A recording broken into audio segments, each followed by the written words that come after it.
ठीक है, किसका किसका? सबसे पहले हम बनाएंगे सिंगल कोवैलेंट बॉन्ड, ठीक है। उसके बाद डबल कोवैलेंट बॉन्ड, उसके बाद ट्रिपल कोवैलेंट बॉन्ड। अब देखो तीन कोवैलेंट बॉन्ड हम सीखेंगे। सबसे पहले हम देखते हैं सिंगल कोवैलेंट बॉन्ड का कोई एक एग्जांपल, जैसे C2H6, ठीक है। ये एक एग्जांपल है सिंगल कोवैलेंट बॉन्ड का। अभी हम देखेंगे कैसे सिंगल कोवैलेंट बॉन्ड बन रहे हैं। उसके बाद डबल कोवैलेंट बॉन्ड का एग्जांपल है C2H4, ठीक है। और ट्रिपल कोवैलेंट बॉन्ड का एग्जांपल है C2H2, ठीक है बेटा, ठीक है। तो अब देखते हैं इसका स्ट्रक्चर बनेगा कैसे। देखो पहले लेना है आपको कार्बन। कार्बन के आउटर मोस्ट में कितने इलेक्ट्रॉन? 4 इलेक्ट्रॉन। तो मतलब ये टेट्रा वैलेंसी क्या हो, ये कैसा, इसकी वैलेंसी कितनी है? 4 है। 1 2 3 4 वैलेंसी है। 4 कोवैलेंट बॉन्ड ये बना सकता है आराम से। 4 कोवैलेंट बॉन्ड ये आराम से बना सकता है। तो हमने पहले ऐसे कार्बन लिखा, उसके साइड साइड में 4 कोवैलेंट बॉन्ड हमने बना दिए, ठीक है। एक कार्बन से दूसरा कार्बन हमने ऐड कर दिया।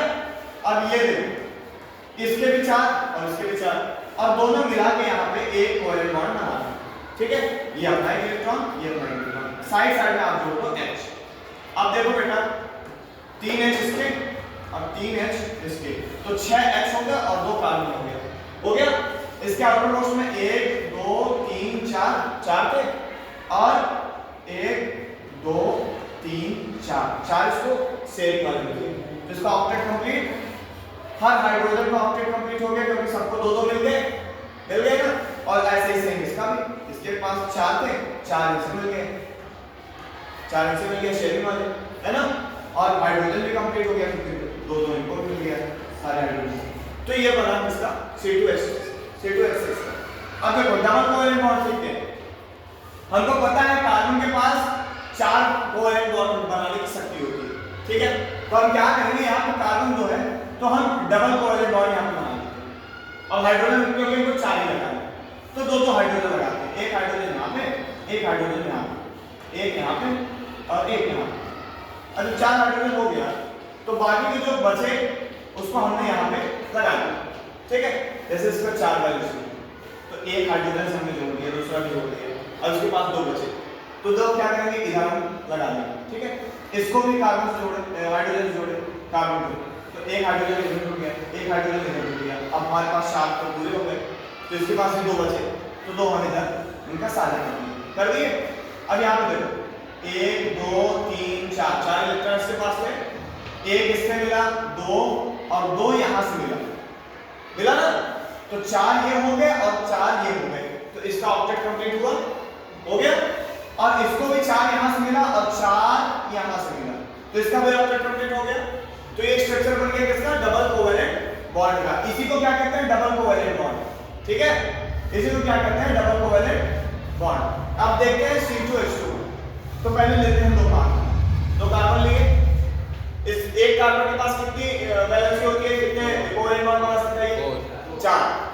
अभी हम देख चुके, तो क्या करेंगे, अब हमारे पास हाइड्रोजन कितने, 2 ही, तो हमको पहले 2 हाइड्रोजन जोड़ो, एक इस साइड जोड़ देते हैं और एक इस साइड जोड़ देते हैं। अब बचे कितने, इस कार्बन के पास कितने कोवैलेंट बॉन्ड बचे, 3 बचे ना, एक यूज हो गया, कितने बचे, 3 बचा, तो 3 इधर कर देंगे। इसके पास 3 बचा, 3 ये आपस में जुड़ गए, तो ये बना क्या, ट्रिपल कोवैलेंट बॉन्ड। अब देखो यहाँ पे क्या होता है, 1 2 3 4 इसके पास है, और 1 2 3 4 शेयरिंग वाले मिल गए, इसका ऑक्टेट कंप्लीट हो गया। और सेम ऐसे इसमें देखो 1 2 3 4 इसके पास है, और 1 2 3 4 इसको शेयरिंग वाले मिल गए, तो इसका भी ऑक्टेट कंप्लीट हो गया।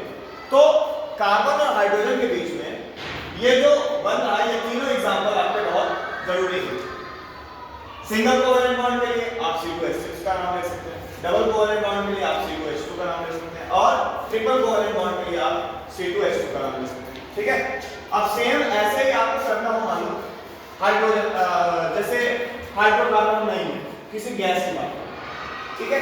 तो यहाँ आप एग्जांपल ले सकते हो H2 गैस। कैसे, हाइड्रोजन के आउटर मोस्ट शेल में कितने इलेक्ट्रॉन? एक। तो एक इसका भाई और आएगा और दोनों मिलके हाइड्रोजन गैस बना लेंगे। इसके भी दो कंप्लीट, इसके भी दो कंप्लीट, ठीक है। और जैसे डबल कोवैलेंट बॉन्ड में कोई गैस पूछे कौन सी गैस होती है, तो आप क्या बताएंगे? ऑक्सीजन। ऑक्सीजन। ऑक्सीजन का आउटर मोस्ट शेल में कितने इलेक्ट्रॉन? 6। दो कह लीजिए, देखो। और ऑक्सीजन के आउटर मोस्ट शेल में 6 इलेक्ट्रॉन, 1 2 3 4 5 6, है ना। और इधर भी 1 2 3 4 5 6, है ना। अब इन दोनों ऑक्सीजन को दो इलेक्ट्रॉन एक्स्ट्रा चाहिए, तो ये क्या करेंगे? डबल कोवैलेंट बॉन्ड बनाएंगे। किससे बना लिया। अब ये 4 हो गए और ये 4 हो गए, इसका ऑप्टेट कंप्लीट। ये शेयरिंग वाले 4 हो गए और बाकी के 4 हो गए, इसका ऑप्टेट कंप्लीट हो गया ना। अगर कोई पूछे ट्रिपल कोवैलेंट बॉन्ड में कोई ऐसा गैस बताइए जो ट्रिपल कोवैलेंट बॉन्ड में सारे बनता हो, तो ऐसी गैस है कौन सी? Nitrogen gas. कौन सी? N2 gas. नाइट्रोजन के आउटर मोस्ट शेल में कितने इलेक्ट्रॉन बेटा? कितने इलेक्ट्रॉन? 5। तो देखो 1 2 3 4 5, ठीक है। इसका भाई आ गया इधर, इसके बाद में 5 है, 1 2 3 4 5। अब नाइट्रोजन को स्टेबल होने के लिए कितने इलेक्ट्रॉन और चाहिए? 3 चाहिए। 5 3 8, 3 चाहिए, है ना। अब देखो 5 इसका आउटर मोस्ट शेल में पहले ही, नाइट्रोजन के शेल में 5 पहले ही। अब इसको 3 और चाहिए ताकि ये क्या हो? ये स्टेबल हो जाए, ठीक है। तो 5 इसके पास है, तो 3 ये कोवैलेंट बॉन्ड बनाएंगे। तो 1 2 3 4 5 6 शेयरिंग वाले हो गए और 2 इसके पास जो एक्स्ट्रा बचे, इसका ऑप्टेट कंप्लीट।